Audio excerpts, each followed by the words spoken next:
Hello, my dear students. Happy day. I feel that all of you are at home and you are in safe position.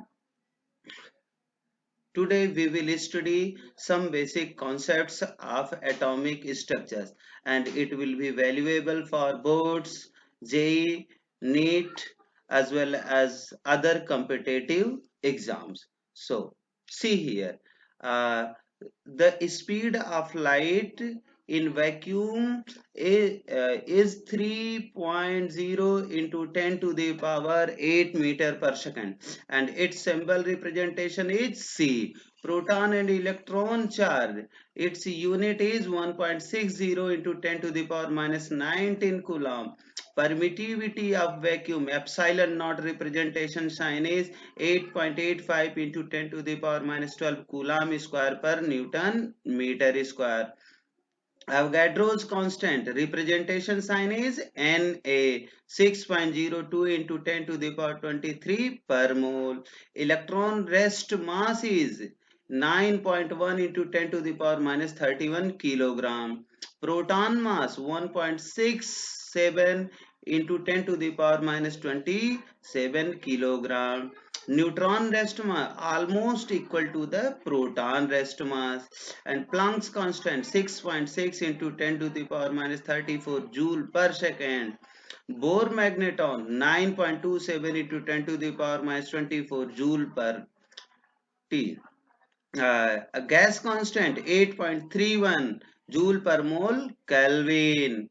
Boltzmann constant 1.38 into 10 to the power minus 23 joule per Kelvin. Gravitational constant 6.67 into 10 to the power minus 11 this unit.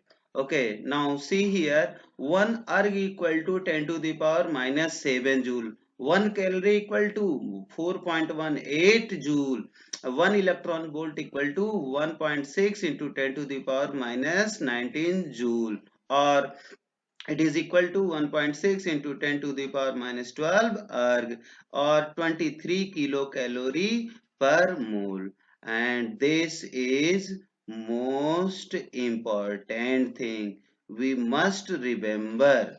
Okay अगर हम इन units को अगर हम भूल भी जाते हैं तो कोई दिक्कत नहीं होगा, because of the reason in your questions the value of this will be given, but this is energy conversion factors you must keep in your mind, and these are the Greek alphabets: alpha representing sign gamma, eta, neta, lota, lambda, nu, psi, rho, tau, phi, sigma, beta, delta. This thing should be in your mind. Okay, now see the first thing.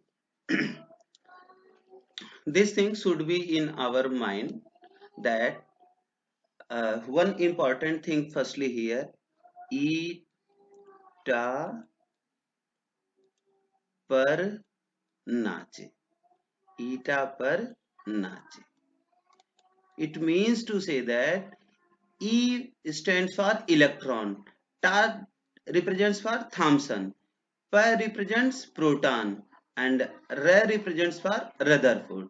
N represents for neutron. J represents for Chadwick. It means to say that electron discovered by Thomson, proton discovered by Rutherford, neutron discovered by Chadwick. This would be in your mind, ये आपको याद होना चाहिए. तो अब हम शुरू करते हैं अपने एटॉमिक स्ट्रक्चर का. तो सबसे पहले जो कॉन्सेप्ट दिया था वो जॉन डंटल ने दिया था. उन्होंने अपनी एटॉमिक थ्योरी को प्रपोज किया था, और अपनी एटॉमिक थ्योरी में उन्होंने यही बताया था कि atoms are the fundamental building blocks of the matter.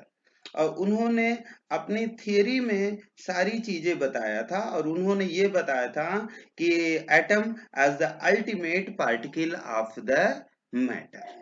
okay this is uh, this is given by the John Dalton. इसका मतलब जो सबसे पहली बात बताई थी जॉन डाल्टन ने ही बताई थी एटम के बारे में. लेकिन लेटर ऑन सब एटॉमिक पार्टिकल्स की डिस्कवरी हो गई थी। अब जैसे अब आप सोचेंगे कि सब एटॉमिक पार्टिकल्स कौन कौन से होते हैं, सब एटॉमिक पार्टिकल्स कौन कौन से होते हैं, तो सब एटॉमिक पार्टिकल्स जैसे इलेक्ट्रॉन है, प्रोटॉन है, न्यूट्रॉन है, मेसॉन है, ये सारे पार्टिकल्स हैं। तो उसके बाद में इनकी थ्योरी रिजेक्ट हो गई थी, और उस रिजेक्ट का कारण सबसे बड़ी बात यही था, सब एटॉमिक पार्टिकल्स की थ्योरी को सब एटॉमिक पार्टिकल्स का खोजा जाना। हालांकि Dalton's atomic theory was able to explain the law of conservation of mass. Please think in your mind what Dalton's atomic theory explained. First thing, law of conservation of mass. Second thing, law of constant composition. Third thing, law of multiple proportions. Okay, this theory, these things were well explained by the Dalton's atomic theory. लेकिन इनकी theory reject होने का सबसे पहला कारण आपको बता दिया, सब एटॉमिक पार्टिकल्स। दूसरा चीज वो ये नहीं बता पाए कि जब दो चीजों को आपस में रगड़ा जाता है तो क्यों अट्रैक्शन होता है, तो इसका मतलब जनरेशन ऑफ इलेक्ट्रिसिटी वो नहीं बता पाए थे। उसके बाद और भी सारी चीजें हैं, तो धीरे धीरे पढ़ेंगे। But we are studying here discovery in atomic structure. उसमें सबसे पहले साइंटिस्ट थे आपके जॉन डाल्टन। सेकंड साइंटिस्ट आपके जूलियस प्रकर। इन्होंने सबसे पहले गैस डिस्चार्ज ट्यूब या कैथोड रे ट्यूब को बना दिया था। फिर उसके बाद जेम्स क्लार्क मैक्सवेल, इन्होंने इलेक्ट्रिक एंड मैग्नेटिक फील्ड्स की थियरी को प्रपोज किया था। फिर स्टोनी, इन्होंने प्रपोज किया था electricity was made of discrete negative particles called electrons. फिर sir William Crookes, he discovered cathode rays, and cathode rays had the following properties। और सबसे पहली बात, he travels का मतलब cathode rays travels in straight lines from the cathode, cause glass to flushes, impart a negative charge objects they strike, deflected by electric field as well as magnetic field. Okay, these things। and after it Goldstein ने क्या किया था, used a CRT cathode rays tube to study canal rays which had electrical and magnetic properties opposite of an electron। फिर उसके बाद में W रॉन्सन scientist थे, इन्होंने एक्स रे की डिस्कवरी की। फिर उसके बाद में अब हमारे हेनरी बेकरल आए, इन्होंने क्या किया था, जब एक्सरे फोटोग्राफिक प्लेट एक्सरे का फोटोग्राफिक फिल्म पे इफेक्ट देखा, he discovered some chemicals spontaneously decompose and gives a very very penetrating rays. okay, so then next scientist is sir J Thomson. J Thomson से कौन नहीं मिला होगा, इनको कौन नहीं जानता होगा। इन्होंने क्या किया था कि चार्ज टू मास रेशियो के बारे में सबसे पहले बताया। इन्होंने कैनॉल रेज को बताया, और उनको क्या बोला, इन्होंने क्या बोला कि they and found they were associated with the proton. और आपको बता दिया जे थॉमसन ने क्या किया था, ईटा पर नाचे इलेक्ट्रॉन की डिस्कवरी की थी। फिर उसके बाद रदरफोर्ड ने क्या किया था, इन्होंने प्रोटॉन की खोज किया था। किस तरीके से किया था वो हम आपको भी लेटर ऑन बताएंगे। फिर उसके बाद में हमारे मैक्स प्लैंक, इन्होंने क्वांटा का आइडिया बताया था to explain hot glowing matter. फिर उसके बाद मुल्कन ने आपका ऑयल ड्रॉप एक्सपेरिमेंट दिया था, ऑयल ड्रॉप एक्सपेरिमेंट दिया था to determine the E/M value. फिर उसके बाद रदरफोर्ड का आप जरूर पढ़ते होंगे स्कैटरिंग मॉडल। इन्होंने क्या किया था, एक गोल्ड फॉयल लिया था, गोल्ड फॉयल पे इन्होंने अटैक किया था। ठीक है, अटैक किया था किस चीज का, इन अल्फा पार्टिकल्स का अटैक किया था। तो जब रदरफोर्ड ने अटैक किया था, तो उस समय क्या हुआ था कि गोल्ड जो अल्फा पार्टिकल्स थे वो कुछ आपके डिविएट हो गए थे, कुछ क्या हो गए थे, सीधे रास्ते में चले गए थे, कुछ टोटली अपने चले गए थे। तो इन्होंने अर्न रदरफोर्ड ने बताया था जो एटम का जो सेंट्रल पास होता है, सेंट्रल पोजीशन जो होता है वो कैसा होता है, डेंस होता है और पॉजिटिव होता है। इसी वजह से अल्फा पार्टिकल्स कुछ वापस चले आए थे, कुछ डिफ्लेक्ट हो गए थे, कुछ सीधे में चले गए थे। फिर उसके बाद में आते हैं हमारे साइंटिस्ट मोजले। इन्होंने एक्स रे ट्यूब को यूज करके और फिर उसके बाद में determine the charges on the nuclei of most of the atoms. He wrote what the atomic number of an element is equal to the number of protons in the nucleus. This work was used to represent periodic table. और आपको बहुत अच्छे से पता होगा मोजले का ही जो पीरियोडिक टेबल है वही मॉडर्न पीरियोडिक टेबल है और उसी को हम लोग बहुत अच्छे से स्टडी करते हैं। इसके बाद और भी साइंटिस्ट हैं जैसे आपके नील्स बोर हैं। इन्होंने नील्स बोर ने क्या किया था, he developed an explanation of atomic structure. Okay, इन्होंने एटॉमिक स्ट्रक्चर बताया। फिर उसके बाद डी ब्रोगली साइंटिस्ट हैं, इन्होंने डुअल नेचर ऑफ मैटर को बताया था। फिर उसके बाद हाइजेनबर्ग, इन्होंने अनसर्टेनिटी प्रिंसिपल दिया था। फिर श्रोडिंगर हैं, इन्होंने वेव इक्वेशन दिया था, या आप एक चीज wave mechanics as mathematical model of the atom. फिर उसके बाद जेम्स चैडविक आपसे बताए थे, इन्होंने न्यूट्रॉन की खोज की थी।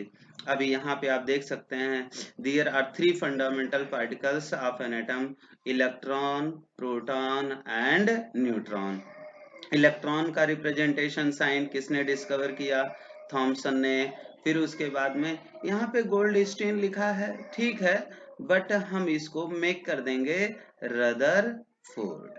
Okay, this will be the most correct, Rutherford will be the most correct. Okay, and neutron का चार्ज आप देख सकते हैं जेम्स चैडविक ने किया था। फिर उसके बाद यहाँ पे मास है, फिर E/m रेशियो है, ये हमको अच्छे से पता होना चाहिए। ठीक, इसके बाद में हम क्या देखते हैं, रिप्रेजेंटेशन ऑफ एन एटम। किसी भी एटम को अगर रिप्रेजेंट किया जाता है तो ZXA के जरिए किया जाता है। जैसे यहाँ पे देखते हैं ZXA, ये जो A होता है इसको हम लोग मास नंबर कहते हैं, या इसी को हम लोग एटॉमिक मास कहते हैं। और यहाँ पे ये जो Z है हमारा, इसको हम लोग एटॉमिक नंबर कह देते हैं। ये जो मास नंबर होता है it is equal to number of neutrons plus electron, और it is equal to number of neutrons plus number of protons. इस चीज पे हमको विशेष ध्यान देना चाहिए। और ये जो एटॉमिक नंबर है हमारा, atomic number it is equal to the number of electrons और it is equal to the number of protons. इस पे क्वेश्चंस भी पूछे जाते हैं, इसलिए इस चीज को हमको पूरा अच्छे से ध्यान रखना चाहिए। फिर उसके बाद terms associated with elements, isotope. Isotope आपको पता होना चाहिए, जिसकी टोपी उल्टी। इसका मतलब जिन एलिमेंट्स के एटॉमिक मास आपके डिफरेंट डिफरेंट हो, यही तो टोपी होती है, ऊपर लगाया जाता है। देखो ये भी सुपरस्क्रिप्ट में एटॉमिक मास, तो अगर डिफरेंट डिफरेंट सेम एलिमेंट का होता है तो उसको एटॉमिक मास का देते हैं। जैसे आपका यहाँ पे देखिए क्लोरीन 35 एंड क्लोरीन 37, इसका एक सबसे अच्छा एग्जाम्पल दिया जाता है आप लोगों को 1H1, 1S2, 1S3, ये आपका प्रोटॉन आइसोटोप्स हैं। इसमें देख लीजिए बेटा एटॉमिक मास सभी का डिफरेंट डिफरेंट है, ठीक है। इसको 1H1 को प्रोटियम बोलते हैं, 1H2 को ड्यूटीरियम बोलते हैं, 1S3 को ट्राइट्रियम बोलते हैं, ठीक। अब देख लीजिए यहाँ पे क्या है दूसरा चीज, isobars. Isobars is reverse to the isotope. इसमें डिफरेंट डिफरेंट एलिमेंट रहेगा और क्या रहेगा, उनका एटॉमिक मास सेम रहेगा। अब देखिए जैसे 1S3 और फिर उसके बाद आपका 2S3। फिर उसके बाद ये देखिए आइसोटोन या आइसोन्यूट्रॉनिक स्पीसी, आइसोटोन या आइसोन्यूट्रॉनिक स्पीसी, these are the atoms of the different element which have the same number of neutrons। इस चीज को हमको विशेष रूप से ध्यान देना है कि कौन से एलिमेंट्स के बारे में हम लोग बात कर रहे हैं। अब इसी के साथ में हम लोग देखते हैं isoelectronic species. Isoelectronic सीधी सी बात है, जिन एलिमेंट्स के पास में, जिन एटम्स के पास में इलेक्ट्रॉन सेम होंगे they will be considered as electronic species. जैसे बेटा क्लोराइड आयन, इसके पास में है 18 इलेक्ट्रॉन्स, आर्गन इसके भी पास में है 18 electrons, so they will be considered as isoelectronic species. Now isosteres, these are the molecules which have the same number of atoms as well as electrons। देख लीजिए जैसे बेटा CO2 है और N2 है, एटॉमिसिटी से आपको दिख रहा है, एक कार्बन, दो ऑक्सीजन, तीन एटम, यहाँ पे दो नाइट्रोजन, एक ऑक्सीजन, आपका कितना हो गया बताइए, तीन एटम। तो ये क्या हो गया, सेम नंबर ऑफ एटम्स हो गए। जब हम इलेक्ट्रॉन भी काउंट करने जाएंगे तो भी आपको क्या मिलेगा कि there are same number of atoms. Now next point is isodiaphragm. These are the atoms of different elements which have the same difference of the number of neutrons and protons। इसमें ये देखना है कि न्यूट्रॉन्स माइनस प्रोटॉन्स अगर जो same होते हैं तो वहां पे क्या हो जाता है कि आपका आइसोडायाफ्रेस की कंडीशन। जैसे बेटा 5B11, 11 माइनस 5 8, यहाँ पे 8C13, 13 माइनस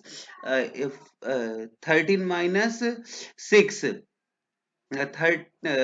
ये 11 माइनस 5 6 है, 11 माइनस 5, और यहाँ पे 13 माइनस 6, दिस इज, एक मिनट रुक जाओ, stop.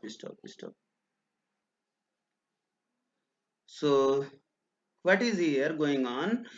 Neutrons minus proton, 11 minus 5 6 neutron, and here 13 minus 6 7 neutron।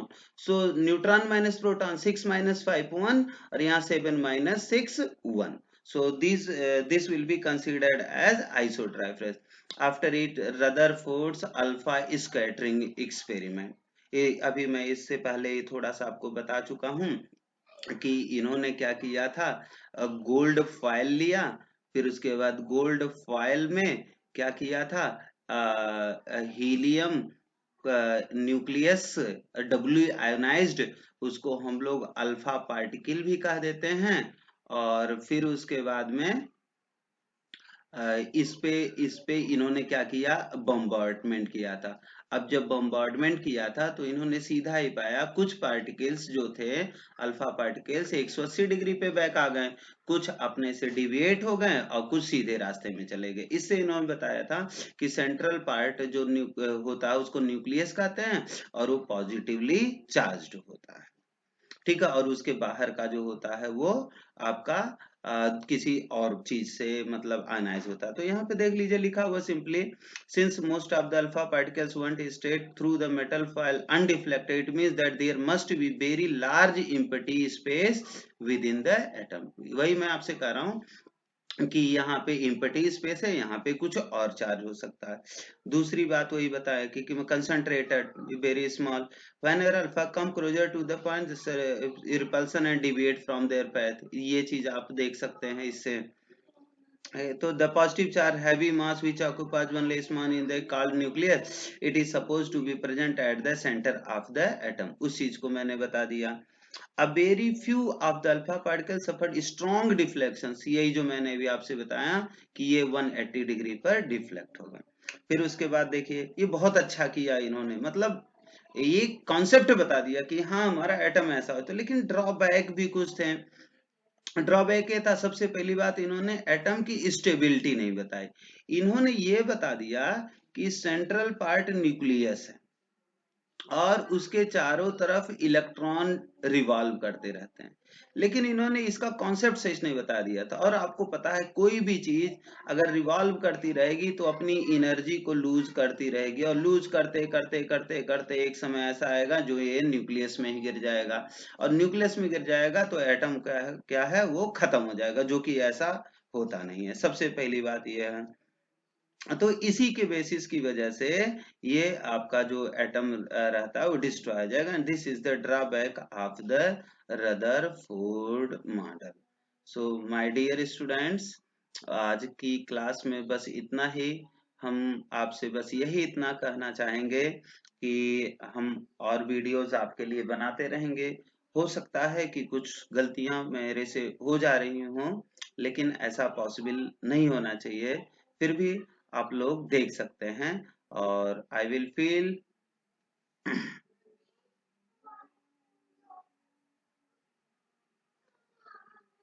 तो दोस्तों, मैं आपके लिए और वीडियो भी अच्छे से अच्छे बनाता रहूंगा।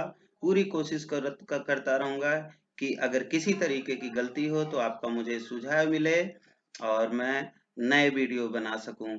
और please I advise to you that this is not a good time suitable to go outside from your house, so please all of you stay safe at home, but please do regular study.